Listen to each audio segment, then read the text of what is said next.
What's going on, guys? Welcome back. I'm sitting here having a nice, relaxing afternoon, chilling in the park. It's not overcrowded. You know, the park's got people in it, but it's not overcrowded. Nobody's parked next to me for a change, so I'm chilling. I'm not directly in the sun, but I still got a little light.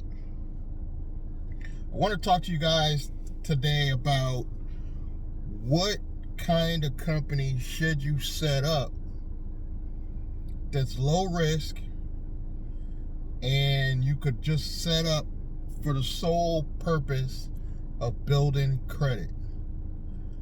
I probably would make it really streamlined, simple.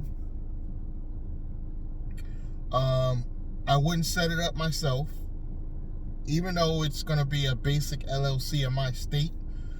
I would not set it up myself for a little anonymity, because when you have these companies set it up for you, it gives you a little bit of anonymity. You still got to open your bank account, the IRS is still going to know who you are, the bank's still going to know who you are, but when they register it, it's nice that it doesn't directly say your name.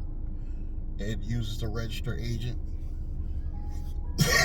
So I would use a registered agent, basic LLC, flow through LLC. I wouldn't do a C Corp or S Corp at this point. Just setting it up just to build credit. Basic as possible, generic name. The key to getting the most corporate credit is a really generic name. Not your last name that traces back to you. Not these creative names. Like, I made the mistake of being creative when I set up Shania Business. You go to a bank, they're going to ask you, how do you spell that? What does that mean? Don't do that. That was probably a mistake. I think I fared better when I made up Blandrake, because it's not a real name and it's short. It's Blanding, part of Blanding, which is my last name, and part of Drake, which stands for dragon. So that's kind of in my logo as well. It's kind of a B, kind of shaped like a dragon. So if that gives you an idea, pick a name that's going to make it easy for you to come up with a logo. For example, I had a consultation call, and I think her company started with BP. That's good for the logo, because you know your logo is probably going to have the letter B and P in it. So you could pretty much, all you got to do is come up with, how you're going to structure the letters, and whether or not you want like a animal logo or you just want the letters to show.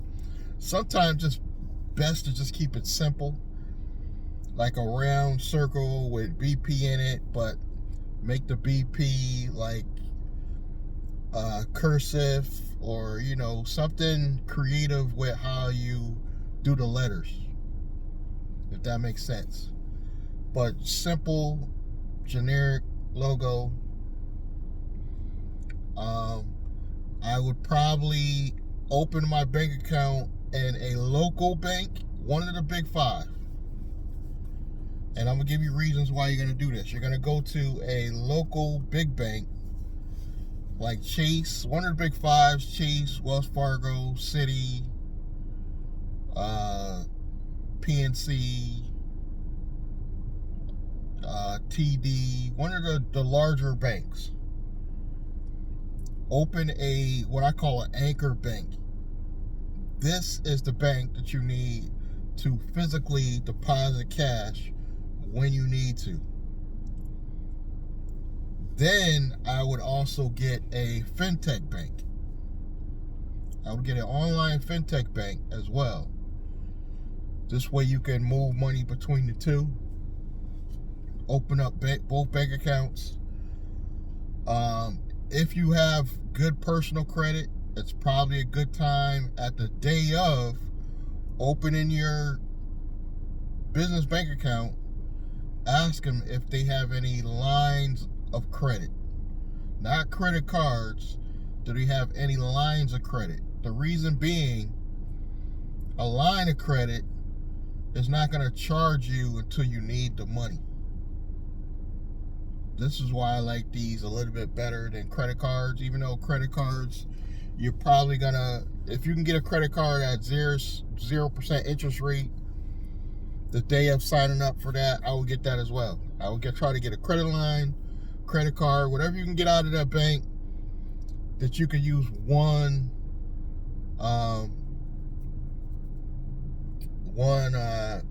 just use your credit score once. So you're only getting your credit score hit once, because you don't want to get it hit 2 and 3 times at this one bank, because you're going to go to other banks. Now that you got your anchor bank, you got your hopefully a line of credit, maybe a credit card, I would go to a credit union.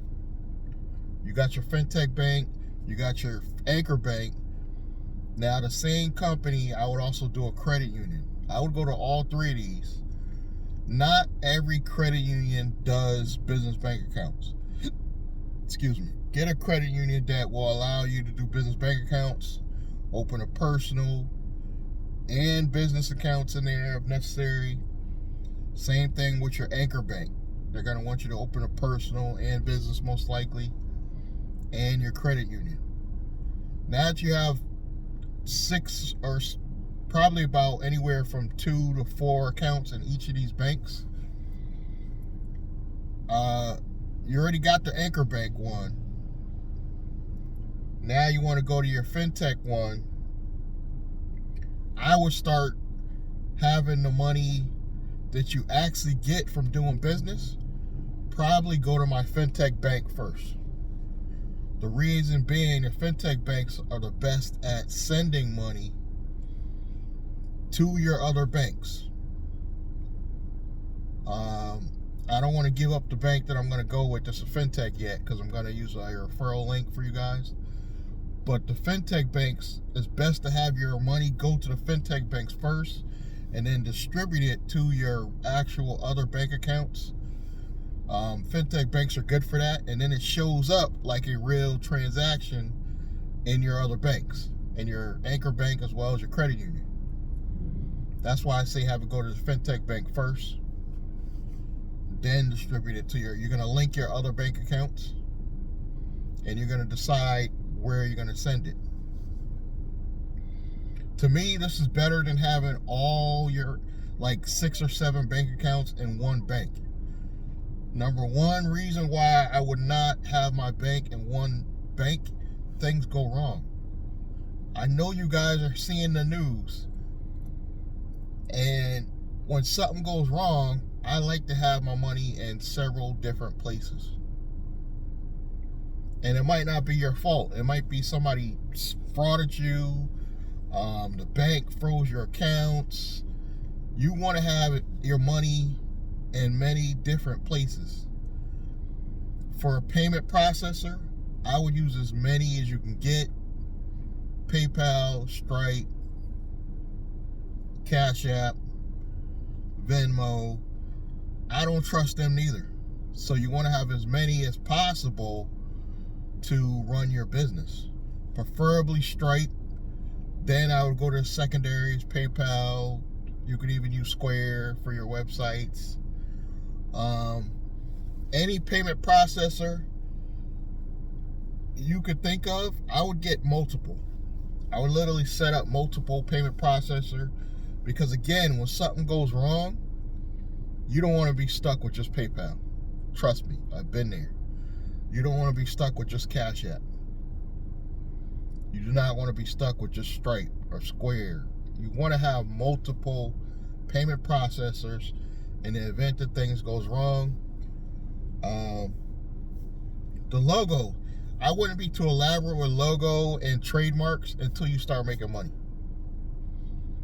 I would not get too elaborate with that stuff. Eventually, you're gonna obviously trademark your logo, I haven't trademarked mine even yet. It's not worth it yet. Eventually you're gonna want to trademark your catchphrase, your logo, stuff like that. But let's make some money first. The key is, the magic number is $5,000 a month going into your fintech bank first, I say.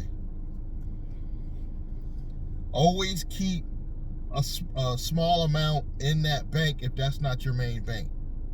Whatever bank account you want to show the most amount of money, which in my case would probably be the credit union, that's the one you want to send the majority of your money. I would probably keep 20% in your other accounts. I would probably keep 80% in whatever credit union that I'm trying to get the most from. I probably would send another 10%, keep in your fintech bank account at all times. Have all the money go there, but move it out. I would keep at least 10% in my anchor bank, which is your traditional bank like Chase or Bank of America, Wells Fargo. You can walk in. By the way, I know you're hearing what happened with Wells Fargo with the fake accounts. I'm not telling you don't do Wells Fargo. I'm telling you you should have probably even a secondary anchor bank if you're going to deal with Wells Fargo, in my opinion. I just don't 100% trust Wells Fargo. I don't trust any bank, but I really don't trust Wells Fargo. Chase, again, I kind of don't trust them, but that's been my main anchor bank for years. And I do have Navy Federal for my credit union. So I have credit union, Navy Federal. I'm about to launch a fintech bank. I'm about to launch that one. I'll let you guys know about it. And I would get open as many business accounts and stuff like Amazon, eBay. You don't have to necessarily spend any money, just open the accounts. It's going to help with your credit building later. Just set them up. Amazon doesn't require you to buy anything. They just want you to set up your account under a business to get more discounts than the personal side. You might want to do that. Now that you've done that, you're ready to start getting some trade lines. We're going to go into that in probably the next video. So thank you guys for your time, support, and this has been the process on how to set up a new bank account just to get corporate and business credit. Thank you guys for your continued support. Subscribe if you haven't already. A lot of you don't subscribe. Click the bell icon, check those links below, and I'm going to see you guys in the next one. Thank you.